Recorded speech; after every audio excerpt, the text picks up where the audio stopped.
Iepazīsties Jānis. Jānis ir sava uzņēmuma izpilddirektors, kurš galvenokārt rūpējas par uzņēmuma izaugsmi.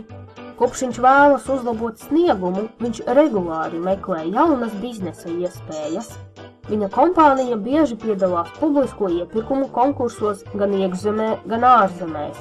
Tomēr dažreiz neizdodas saņemt visu nepieciešamo informāciju laikā, tādējādi zaudējot biznesu. Publisko iepirkumu konkursu meklēšana aizņem daudz viņa tik ļoti vajadzīgā laika un enerģijas. Jānis uzzināja par publisko iepirkumu konkursu portālu, reģistrējās un sāka izmantot pakalpojumu. Tagad viņš saņem informāciju par publiskajiem darījumiem un biznesa iespējām uz savu e-pastu. Jānim ir radušās jaunas biznesa izaugsmes iespējas, noturot viņu soli priekšā konkurentiem.